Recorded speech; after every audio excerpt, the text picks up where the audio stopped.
O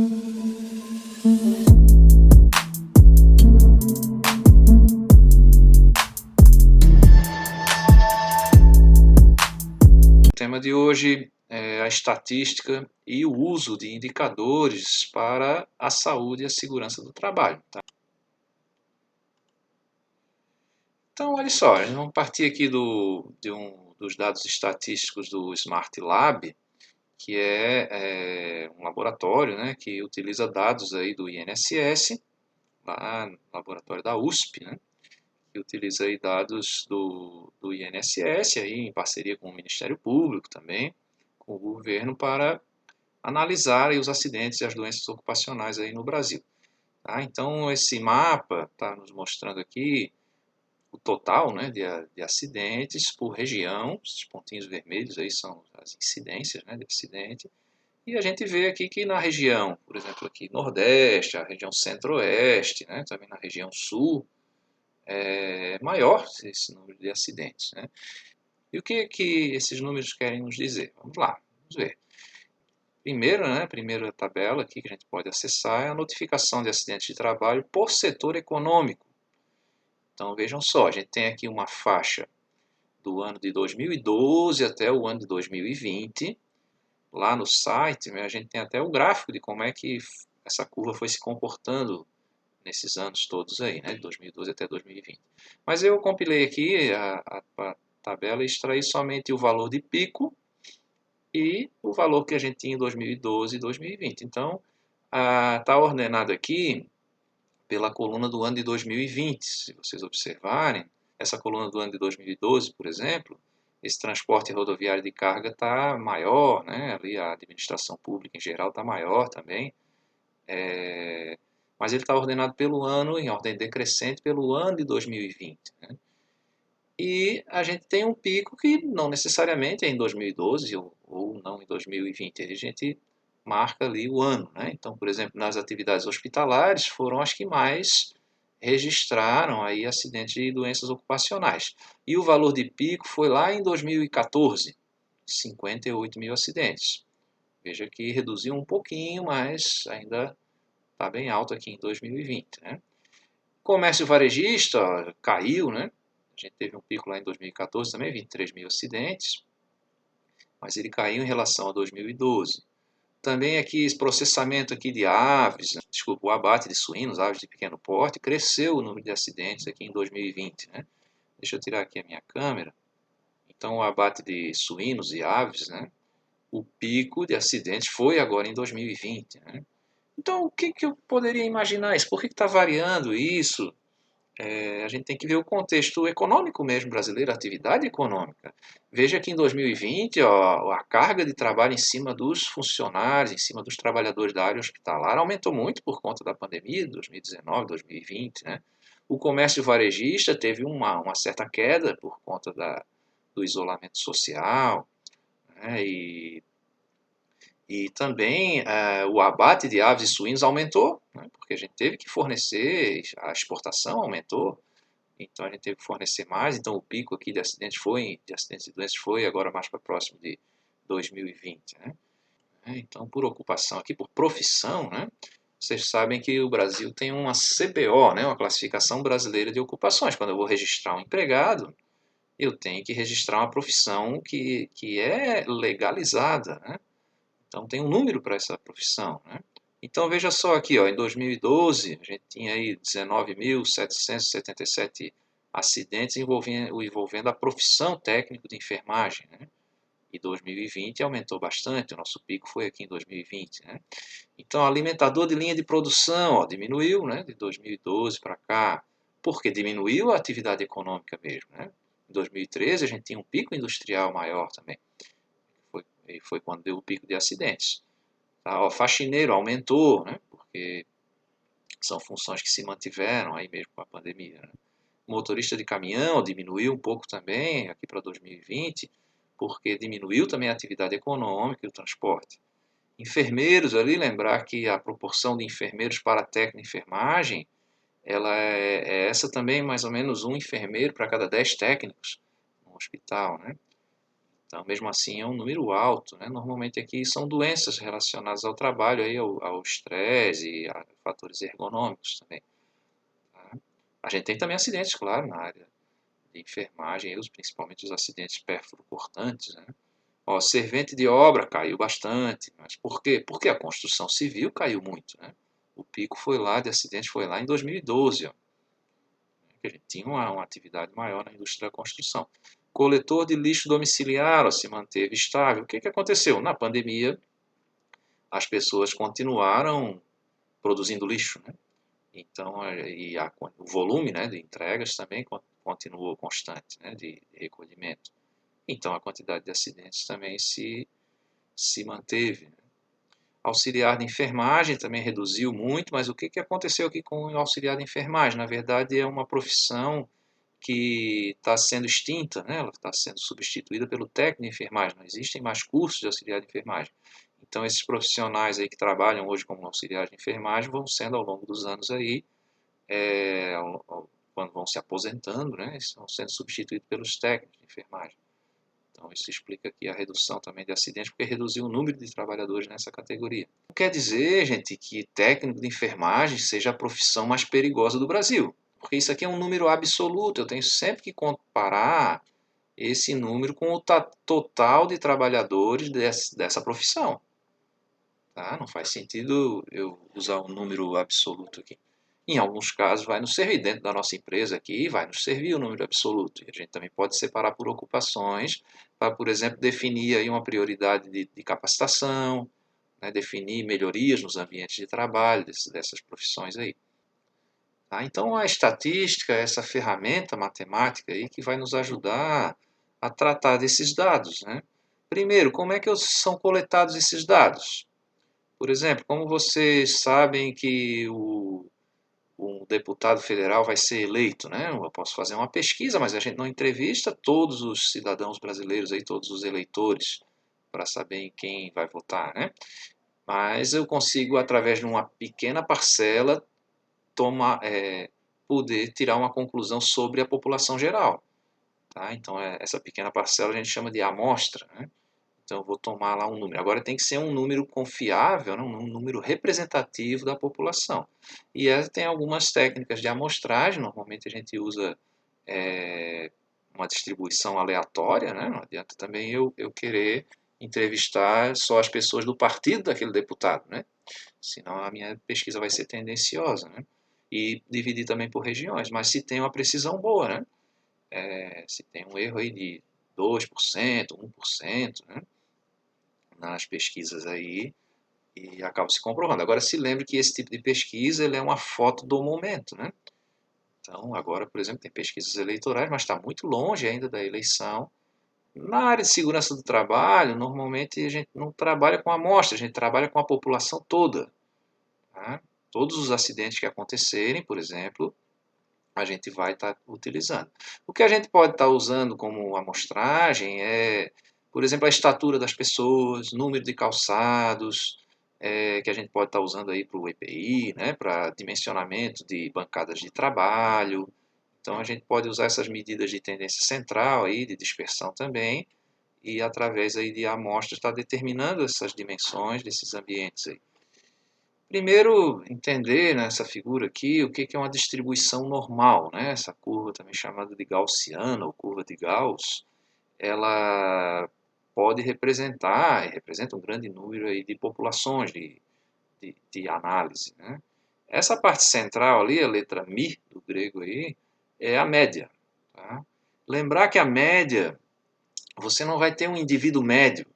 Exatamente. Você pode calcular a média da altura de uma população e não ter ninguém que tenha altura igual à média. Tá? A média é uma medida de tendência central. Como é a moda também. A moda aquele valor que mais se repete. Por exemplo, aqui no Brasil é moda carro branco e prata. Né? Se você vê as cores dos carros que passam na rua, você vai ver que aquelas que mais se repetem são de cor branca, os carros que mais se repetem de cor branca e prata. Mas isso pode mudar aí com o tempo, né? Existe também a mediana. A mediana é um valor que vai dividir a população em duas metades. normalmente 50% vai ficar acima da mediana, 50% abaixo da mediana, né? E o que normalmente a gente utiliza aí na área aí de segurança do trabalho, né, é a média mesmo, né, um valor central. E ao redor dessa média, por exemplo, para a gente estabelecer uma regulagem de uma altura de cadeira, uma regulagem de uma altura de uma bancada, a gente usa aqui dois desvios padrão. Então, o que seria esse desvio padrão? É quanto que uma determinada faixa está se afastando da média, para cima e para baixo da média, né? Essa faixa aí a gente chama de faixa de normalidade. Tá? Então aqui, se a gente pegar dois desvios padrão, a gente vai pegar 95,44% da população vai estar nessa faixa.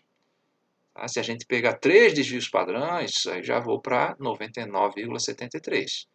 Mas eu não preciso de três desvios padrões. A gente pode equacionar para 95% da população mesmo. E os outros 5% da população, aí a gente faz um projeto de posto de trabalho específico para essa pessoa. E a gente vai ter 95% dos trabalhadores daquele setor, por exemplo, podendo regular a altura da sua mesa nessa faixa que a gente chama de faixa de normalidade. Então, vamos ver como a gente calcula isso, né? Para calcular a média, vocês estão acostumados aí com média escolar, né? Soma tudo e divide pelo número de notas, né? Então, se eu tiver 5 provas, soma as 5 provas e divide por 5, né? Então, essa é a média simples, né? Existe também a média ponderada, eu posso ponderar uma média por um determinado valor.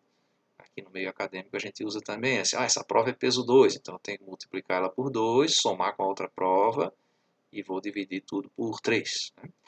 Então pode ser também uma média ponderada, né? Normalmente a gente usa aqui a média simples. Esse sigma é o símbolo de somatório, né?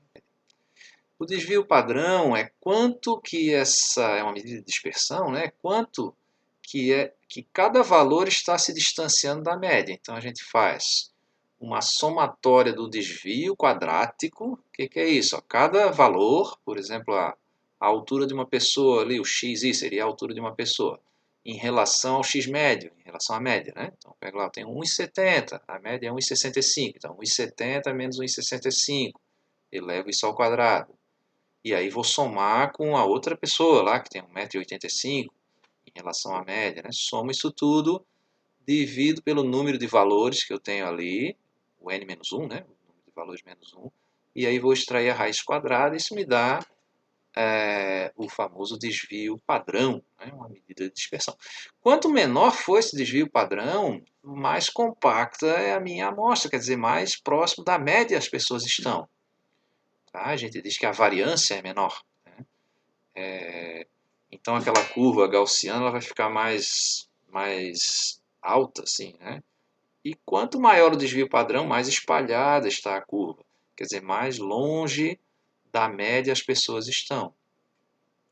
Tá? Se você for fazer, por exemplo, um padrão de altura no serviço militar, você vai ver que as pessoas têm uma altura, um desvio padrão pequeno, porque já é um critério de seleção, né? A altura para você poder prestar o serviço militar, né? Então essa dispersão vai ser maior. Mas se a gente for ver na população, em geral, esse desvio vai ser maior. Tá? Eu, por exemplo, sou o homem, eu digo que sou o homem médio brasileiro, né? Se somar todos os homens do Brasil e dividir pelo número de homens, dá o meu peso e a minha altura, né?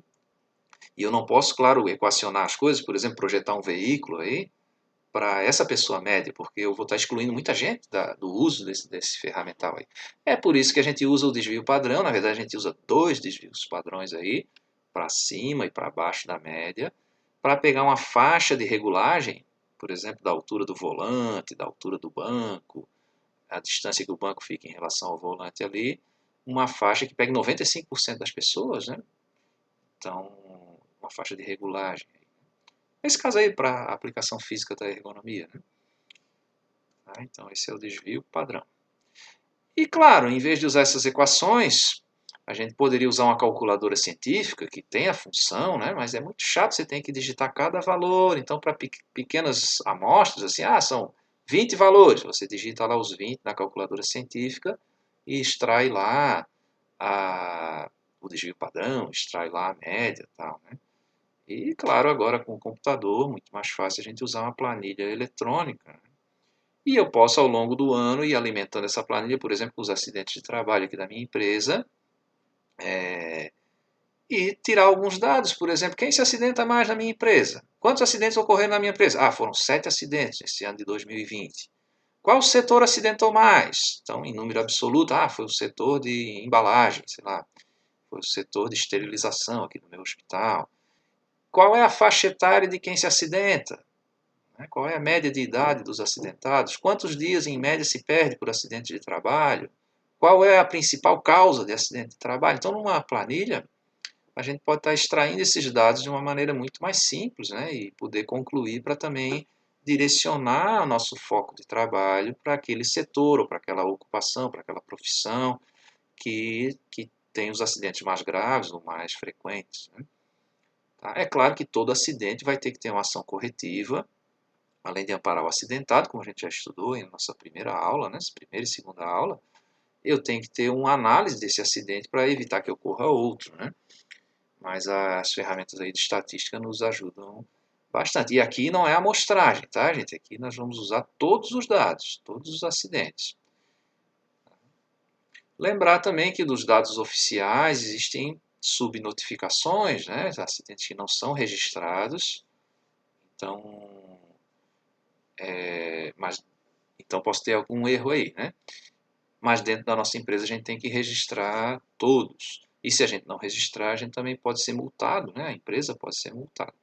No final aqui da aula eu vou comentar sobre o e-social, né, que é o controle eletrônico agora dos dados de segurança do trabalho e outros dados aí de tributários também das empresas, né, e tem alguns itens aí que podem direcionar a fiscalização do trabalho aí, que o governo quer é que melhore a condição do ambiente de trabalho para que as pessoas não precisem recorrer lá ao seguro acidente de trabalho, né, ao INSS por ter sofrido um acidente ou uma doença.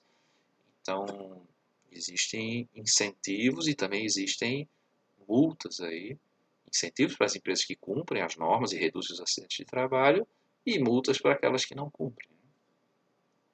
Então vamos começar vendo as planilhas aqui. Eu separei duas aqui mais populares, né? O Microsoft Excel e a planilha do Google, mas existem outras aí que a gente pode estar utilizando, tá? Eu aprendi, por exemplo, há muito tempo atrás, na década de 90, né? Com a planilha Lotus 123. Então, existia também a planilha Calctech, aí da Itautec, ainda no tempo que o computador não tinha mouse, né? Mas já tinha algumas ferramentas aí, e as mais populares são essas, né? Então, no caso do Excel, ali em cima tem os menus, né, de formatação, tal, e eu tenho o que a gente chama de funções, né? A média, por exemplo, toda função, ela vai começar com um sinal de igual, né, na planilha eletrônica. Então você tem ali embaixo linhas e colunas, por exemplo, eu estou ali na célula A1, linha 1, coluna A.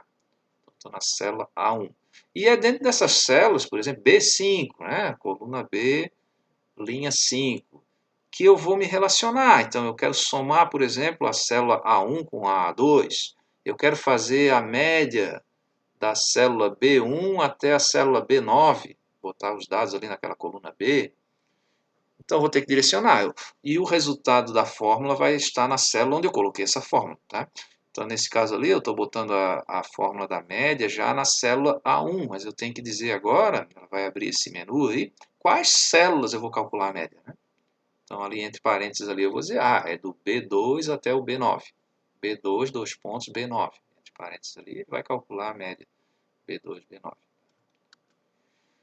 O desvio padrão também semelhante, só que a função é o desvipad. Desvipad. Então, vou digitar igual a desvipad, na célula onde eu quero calcular o desvio padrão. E entre parênteses ali, vai abrir aquela telinha ali das variáveis, né? Entre parênteses eu vou ter que dizer onde estão as variáveis que eu quero calcular o desvio padrão. Por exemplo, é do B2 até o B15, calcular o desvio padrão. E é legal porque à medida que a gente vai alimentando, ele exclui aí os dados das células que estão em branco, né? Então, à medida que a gente vai alimentando a planilha, ele já vai mudando o resultado da fórmula, né? Então, você pode construir essa planilha aí e ir alimentando ela durante o ano aí.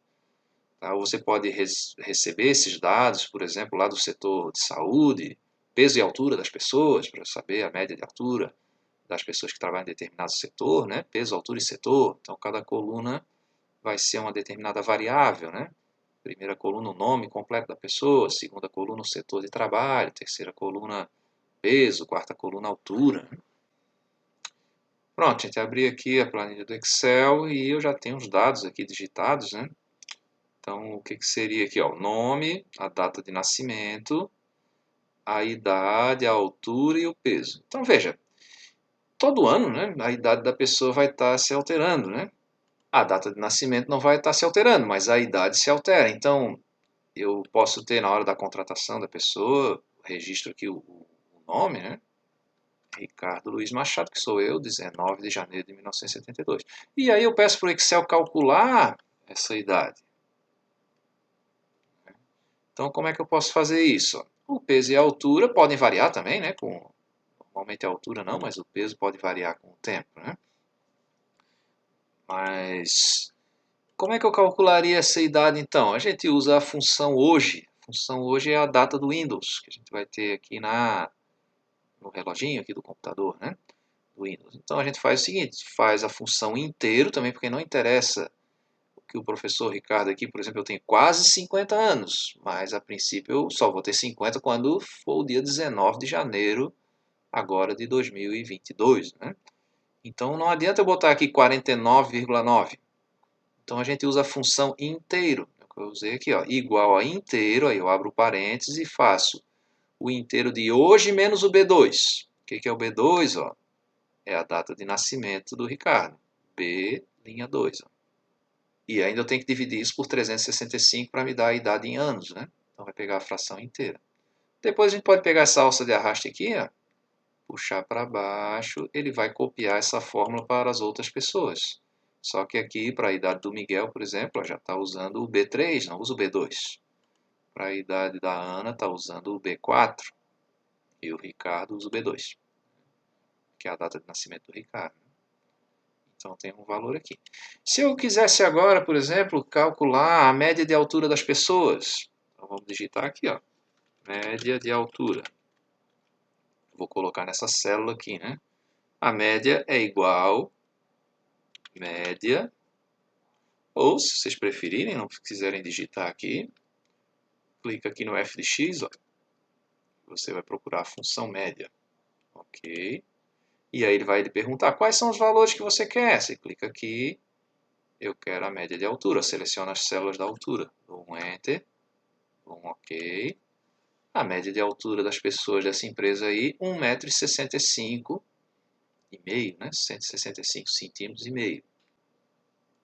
Então vamos ver aqui para as planilhas do Google, né? Então você vai lá na internet mesmo, google.com.br, né?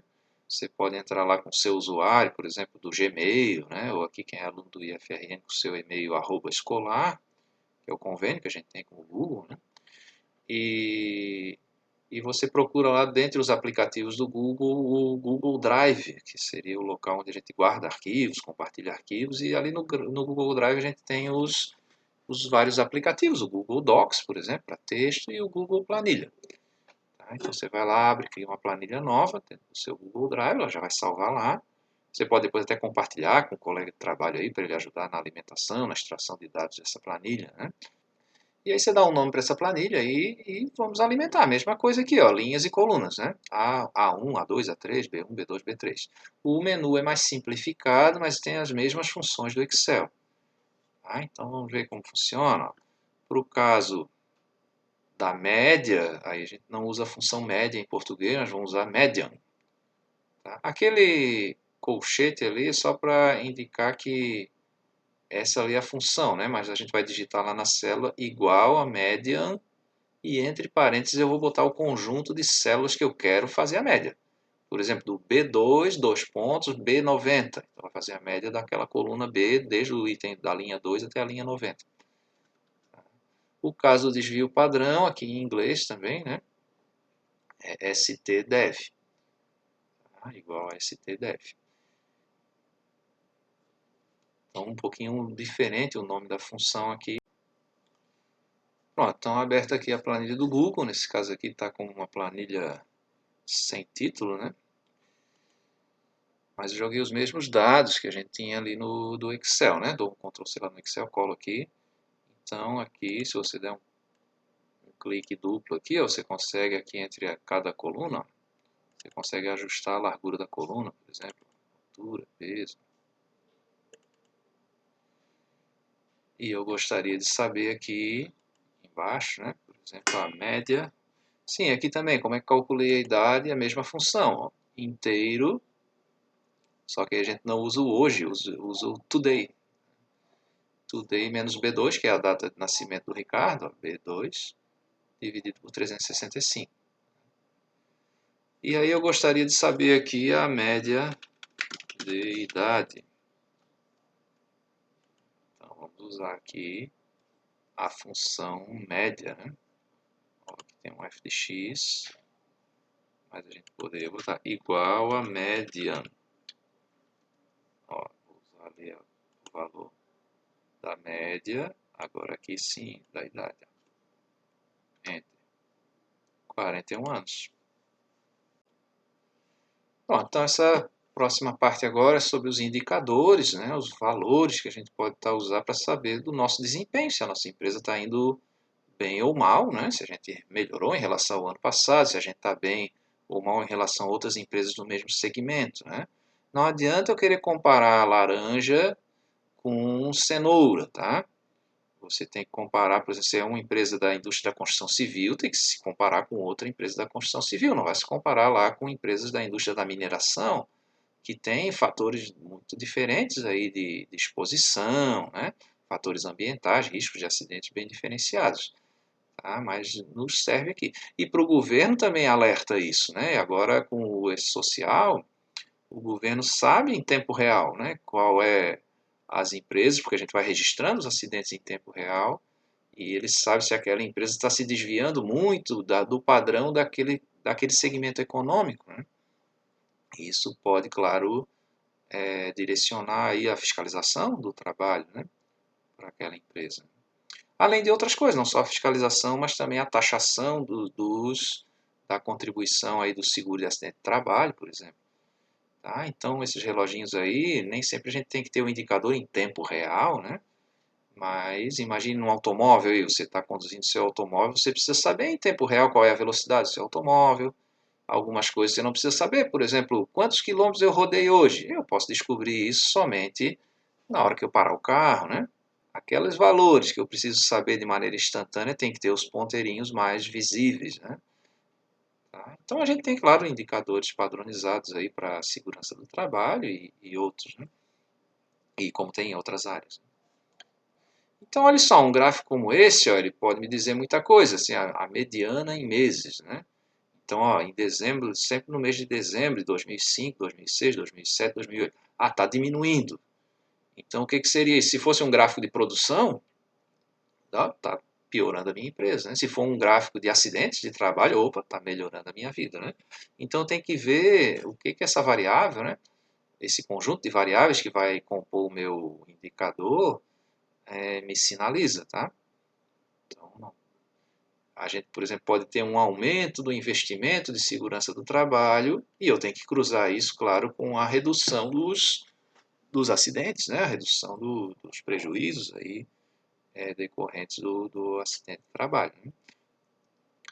Tá? Então, o que é um indicador? É um número, né, que ele vai ser composto por várias variáveis e ele vai me representar um desempenho, né, um período de tempo em relação a um conjunto aí de possibilidades. Tá? Número de aprovados de uma turma, aí, o número de alunos que tiraram nota inferior a 5. Né? O professor aqui, por exemplo, está sempre observando isso. Assim, vamos ver qual questão teve mais dificuldade de acerto para você poder reforçar uma aula naquela questão, uma atividade, né? Então, ter aí um indicador, número de reprovações, número de... A gente tem um número aqui de evasão, né, do IF, que sempre é preocupante. A gente quer sempre a evasão baixa. Então, para que serve isso? Para eu poder desenvolver o meu próprio desempenho ou me comparar com outra empresa. Então, eu posso ver o meu desempenho em relação ao período passado, né? Reduzir o número de acidentes em relação ao ano passado aqui na minha empresa. Né? Agora vamos ver a minha empresa e comparar com o mesmo segmento econômico para ver qual é não o número absoluto de acidentes, porque eu tenho que relacionar isso também com a quantidade de funcionários que eu tenho. Tá? Eu posso comparar duas indústrias têxteis aqui, mas elas podem ter número de funcionários diferentes. É de se esperar que quando se tem mais funcionários eu também tenha mais acidentes, né? Então a gente não trabalha só com um número absoluto. Então vamos aqui ver esse exemplo. Ó. No ano de 2021, eu vou comparar essas duas empresas aqui. Qual delas teve o melhor desempenho? Então a empresa A e a empresa B. A empresa A, no ano de 2021, teve 50 acidentes e a empresa B teve 60. Então, se eu pegar esse número assim absoluto, eu vou concluir que a empresa B é pior, né? Tem um pior desempenho na prevenção de acidentes, acidentou mais pessoas, né? Mas isso é um dado muito vago, né? Porque eu tenho que saber quantos funcionários cada empresa tem. Então, a empresa A acidentou 50 pessoas, mas ela tem 10 mil funcionários. E a empresa B só tem 60 funcionários. Então, todos os funcionários, em algum momento do ano, cada um, sofreu um acidente, né? Tá? Então, além da empresa B ter mais acidentes, ela tem menos funcionários, então ela é mais perigosa nessa análise, né? Ela tem uma frequência de acidentes maiores, né? Só que se a gente olhar agora, ó, a empresa A, desses 50 acidentes aí, ó, entre esses 50 acidentes, a gente teve 2 mortes, 3 perdas de mão e 5 perdas dos olhos. Fora os outros acidentes que não deixaram sequela aí para completar os 50, né? E na empresa B, que até agora estava pior do que a A, né? Só tive acidentes sem sequelas. Aquele acidente que eu consigo recuperar o funcionário, voltar à sua capacidade normal de trabalho, né? Então, nesse aspecto aqui, a empresa A, apesar de ter poucos acidentes em relação ao total de empregados, mas ela está pior porque ela teve acidentes muito mais graves, né? Então, como é que eu transformaria isso num número para comparar a empresa A com a empresa B? Eu não quero ficar fazendo toda essa correlação. Não, mas espera aí, quantos funcionários tem e tal? Então, a gente usa indicadores, aí, um indicador que vai compor essas variáveis, né? Um deles, e existem 2 indicadores padronizados para acidentes aí no Brasil, que um deles se baseia no número de acidentes e o outro se baseia nas consequências que esses acidentes trouxeram, nas sequelas, né? Não só nas sequelas, mas também no tempo de afastamento. Tá? Então a gente vai ter que somar o tempo de afastamento de cada acidente e também existe um número equivalente em dias perdidos para a sequela. Tá? Então, como é que seriam esses dias perdidos? Seria os dias perdidos em relação à carreira da pessoa após o acidente, até ela se aposentar. Né? Então, existe uma tabela desses dias perdidos. Os dias perdidos a gente soma e os dias debitados são referentes aí à sequela. Né? E esses 2 indicadores a gente chama de taxa de frequência, ou coeficiente de frequência, e taxa de gravidade, ou coeficiente de gravidade. A taxa de frequência a gente usa o número de acidentes, simplesmente, e a taxa de gravidade a gente vai usar o tempo perdido, que é proporcional à gravidade dos acidentes. Né? Então, quantos dias eu me afastei e quantos dias perdidos equivalem àquele tipo de sequela que eu tive. Por exemplo, morri, é 6.000 dias, tá? De perda de produtividade. Tá? E a NR4, a gente já estudou aqui o SESMIT, né? A NR4 diz que a empresa que tem SESMIT, ela deve deve registrar em quadros específicos, lá na NR4, esses indicadores. E no quadro 3 ali, vou ampliar aqui o cabeçalho, ó, a gente tem que colocar a taxa de frequência e o índice de avaliação da gravidade, a taxa de frequência e a taxa de gravidade. E que número é esse? Aí a gente vai recorrer a uma norma da ABNT para fazer essa conta. Né? Também tem que registrar as doenças ocupacionais aqui, ó, tipo de doença, os setores que mais tem incidência, né, de doenças do trabalho, aqui o médico do trabalho vai fazer esse registro. Né? Os funcionários que ganham insalubridade, aqui a quantidade de pessoas expostas à insalubridade. Esses quadros, gente, estão sendo substituídos já por informação eletrônica, né, no e-social, você já vai ter que registrar. Quando você registra um funcionário, se ele ganhar adicional de insalubridade, você já tem que colocar aqui. E isso, claro, vai impactar na taxação, né, nas alíquotas aí de impostos aí da empresa, a arrecadação, né? Por quê? Porque essa empresa que está pagando insalubridade aí também está aumentando a probabilidade do funcionário ficar doente, né? E quando ele ficar doente, ele vai recorrer ao cofre público, ao seguro de acidente de trabalho.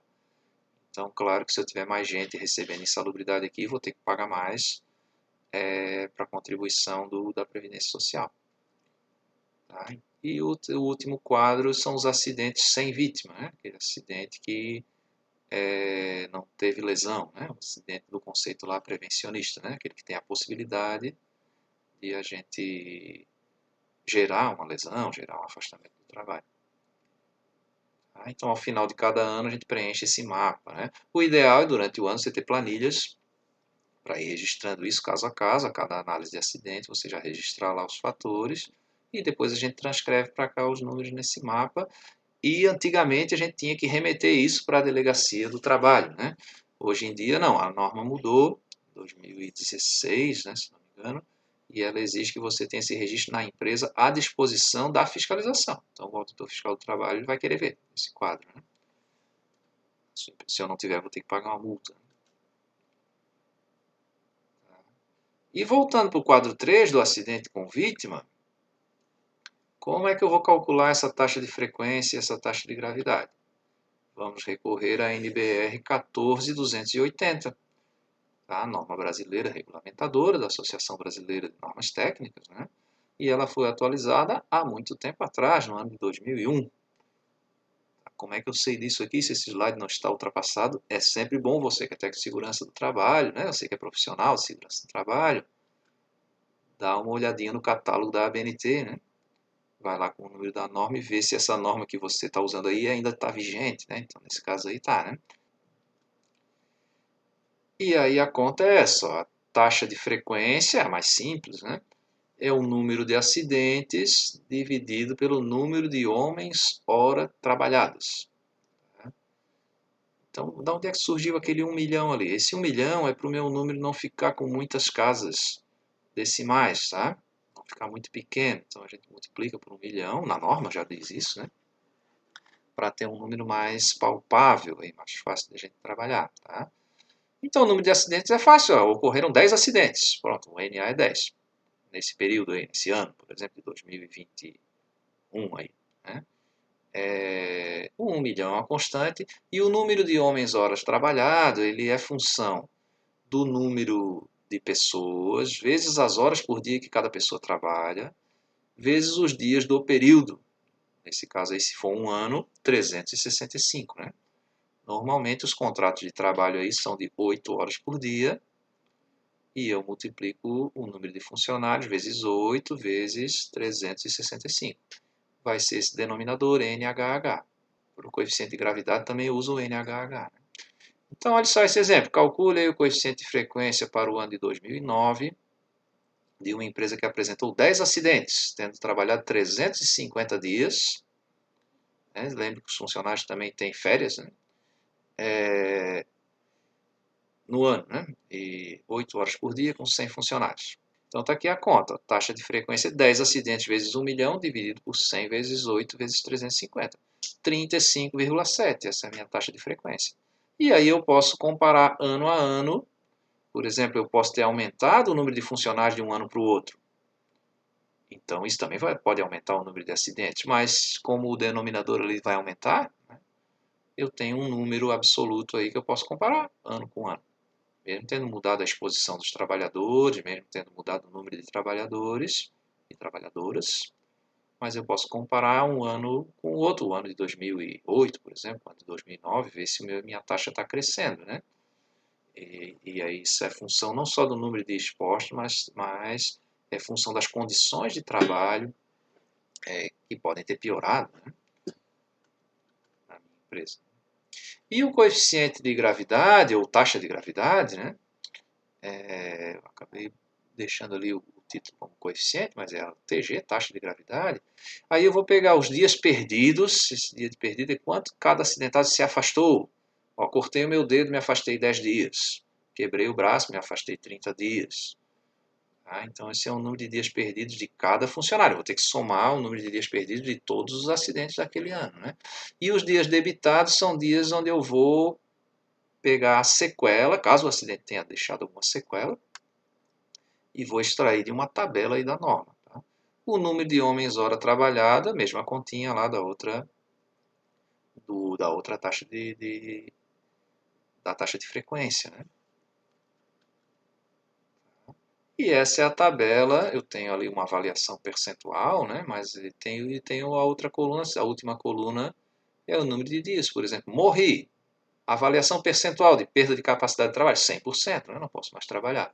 Quantos dias vale essa morte para o cálculo aí da minha taxa de gravidade? 6.000 dias. Tá? É aproximadamente quantos dias o trabalhador trabalharia até se aposentar caso ele não tivesse se acidentado. Né? E assim, a perda da mão, por exemplo, vale 50% da capacidade de trabalho. Então, eu perco lá 3.000 dias.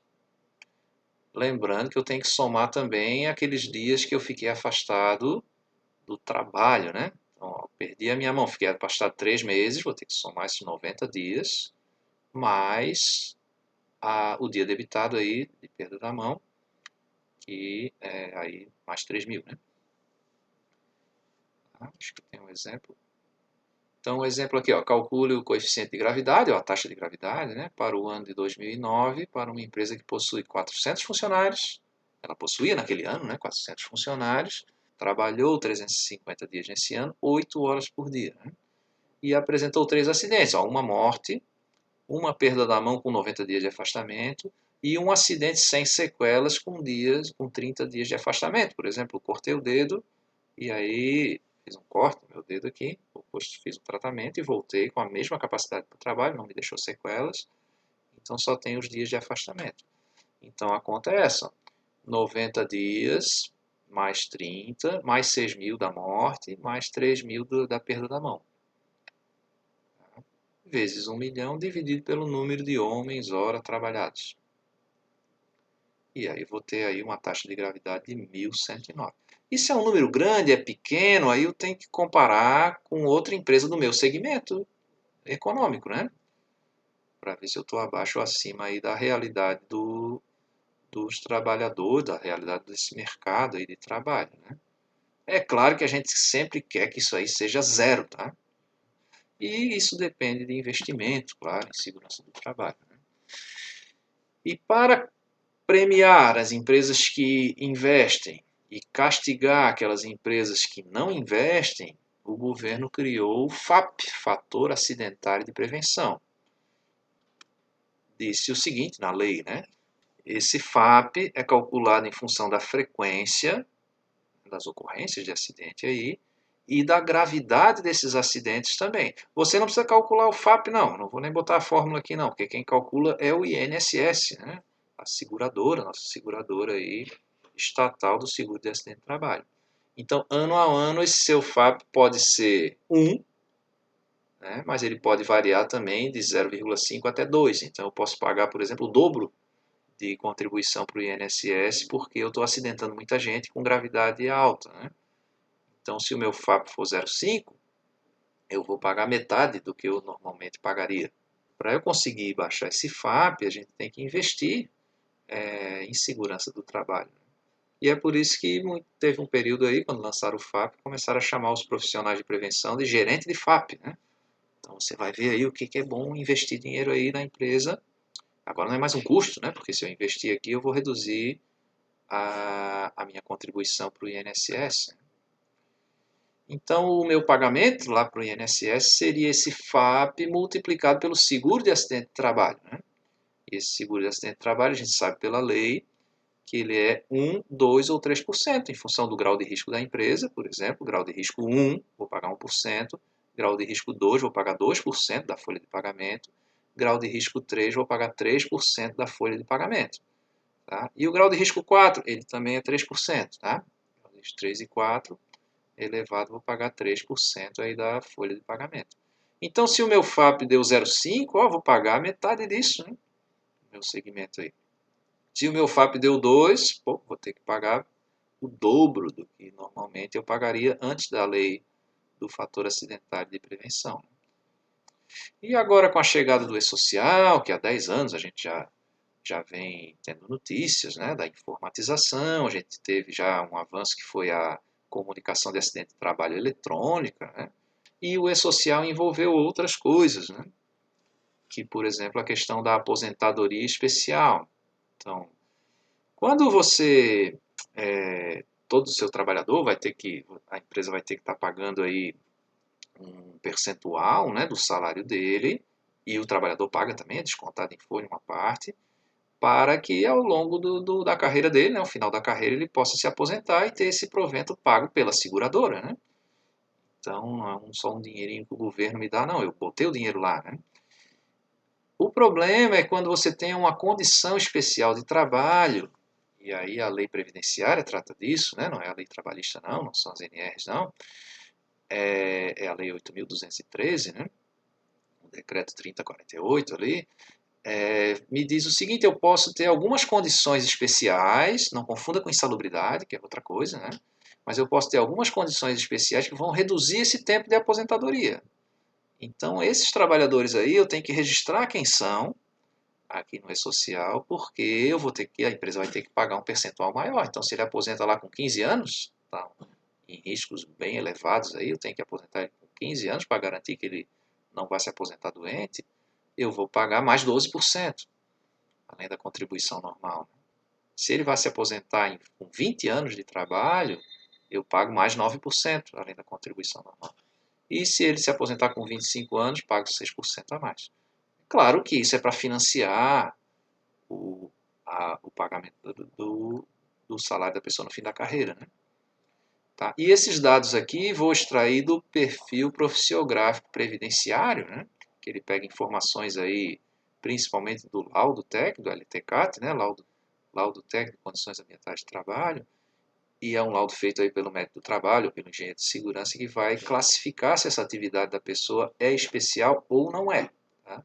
Não é pagamento de adicional de insalubridade nem periculosidade, não. Vai enquadrar na lei previdenciária. Então, a pessoa aqui do Recursos Humanos, aqui da empresa, vai ter que lançar esses dados desse documento lá no e-social. Né? E é claro que isso vai refletir na taxação, hein, no pagamento de... Também agora, dentro do pacote e-social, eu tenho as comunicações de acidente de trabalho e tenho também as rubricas de insalubridade e periculosidade. Eu tenho que registrar quais funcionários meus estão recebendo adicional. E isso, claro, também vai interferir não aqui na aposentadoria, porque nem tudo que é insalubre é especial, tá? Nem tudo que é periculoso vai me dar redução no tempo de aposentadoria, não. Mas isso pode agravar a saúde do funcionário. Se eu estou pagando insalubridade é porque a pessoa não está protegida, né? Então ela pode ficar doente antes de se aposentar. E aí eu vou ter que recorrer ao seguro de acidente de trabalho, né? Essa doença ocupacional, essa doença do trabalho. Então a empresa vai ter que pagar mais, vai ter que pagar uma contribuição maior. Tá? E também no e-social a gente registra, normalmente é o pessoal de recursos humanos que faz esse registro aqui. A gente registra as capacitações, porque isso também vai me impactar na taxação, se eu estou treinando melhor. Tem também o registro de distribuição de EPI, né? Então, se eu estou fazendo isso, vou ganhar aí um bônus, né? Um prêmio, um desconto aí nos pagamentos na arrecadação pública aqui, né? Muito obrigado aí pela atenção e até a próxima.